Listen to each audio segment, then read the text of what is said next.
Добрый день, друзья! С вами вновь ваш доктор Куров, и сегодня я вам расскажу о правилах, как поддержать ребенка при разводе родителей.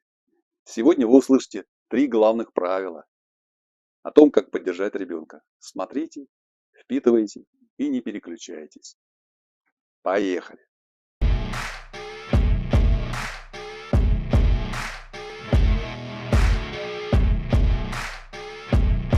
Как всегда, давайте рассмотрим все составляющие ситуации развода. В первую очередь, два взрослых человека принимают решение о том, что жить вместе хуже, чем раздельно.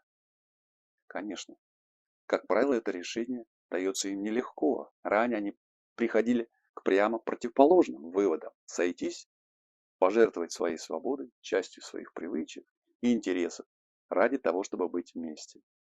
Значит, ныне они разочарованы в своих прежних решениях и пытаются их исправить. Но люди не склонны брать на себя ответственность за ошибки и всячески стараются переложить ее на партнера.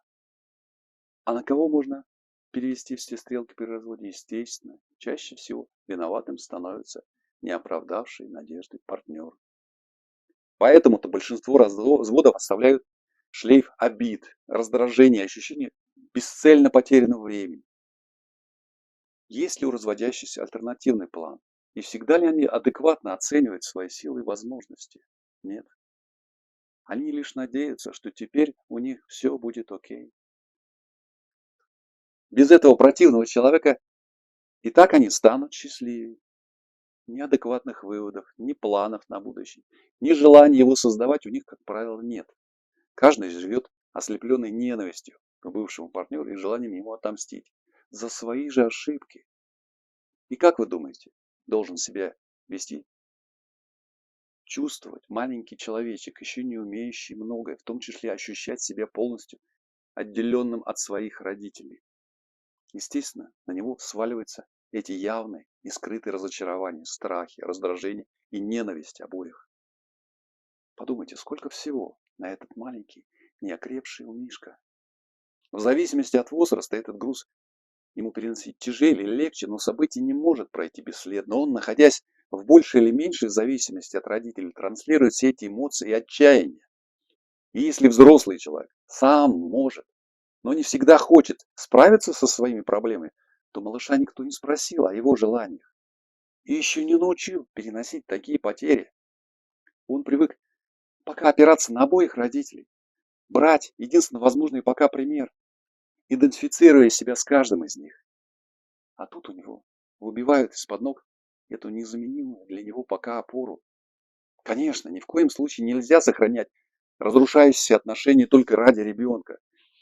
Он не обязан наследовать ваши страдания, раздражения, недовольства, витающие между ставшими ненавистными друг другу супругами.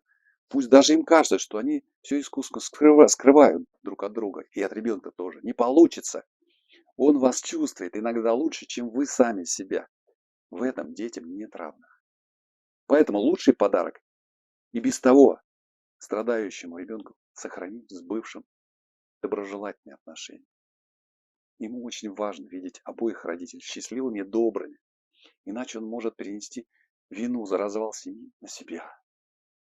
А это приведет к очень тяжелым и для его судьбы, и для психического здоровья последствиям. Если вы считаете, что ребенок справится без вашего участия или специалиста, то глубоко ошибаетесь. Вы в большей или меньшей степени самостоятельны, а он нет. Вы можете справляться со множеством проблем, а он пока нет. Вы приняли решение сами, а он нет. За него это решение приняли вы, не спросив, хочет ли он оставаться с одним из родителей и лишаться полноценной семьи. Вы можете строить свою жизнь и создавать другую семью. Он никогда не сможет найти себе других папу и маму. Ваш ребенок во многом лишен выбора и растерян. Его прежняя реальность рухнула, а новую он еще не научился выстраивать. Да не научились еще и вы. Помогите ему. Вы в ответе. Первое. На период адаптации вы обязаны изменить не только свою жизнь, но и отношение к ребенку. Больше играйте с ним. Двигайтесь, рассказывайте сказки, пойте, прижимайте к себе и хвалите. Ему необходима компенсация потерянного рая. Второе. научите себя и его делиться рассказами о себе, о своих чувствах. Постарайтесь принимать любые его эмоции, которые будут сопутствовать такому переходу, даже негативные, проговаривать их, искать выход из затруднительных ситуаций.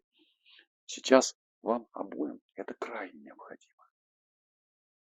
Не давайте себе и ему замкнуться в себе. Третье.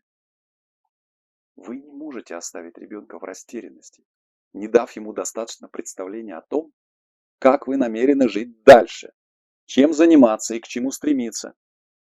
Научитесь вместе с ним планировать выходные, поездки, отпуск, учебу и многое-многое другое. Дайте понять ребенку, что отношение к нему не изменилось, и он никогда не потеряет любовь и заботу родителей, как бы ни складывались их собственные жизни. Четвертое. Ни в коем случае не пытайтесь отыгрываться на ребенке своего раздражения на бывшего супруга или шантажировать супруга ребенка. Постарайтесь вместе с ним организовать свое время и контакты так, чтобы дети не чувствовали дефицита общения с кем-либо из вас. Спрашивайте чаще мнение ребенка и сами демонстрируйте свою открытость. И самое главное, не становитесь несчастной, брошенкой. Возьмите ответственность за свою судьбу в свои руки, и во что бы то ни стало, станьте успешной и счастливой. Если не ради себя самой, то ради ребенка. Надеюсь, вам понравился ролик.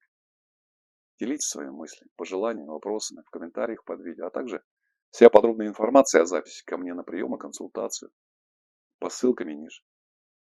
До новых встреч! С вами был ваш архитектор судеб, доктор Куров.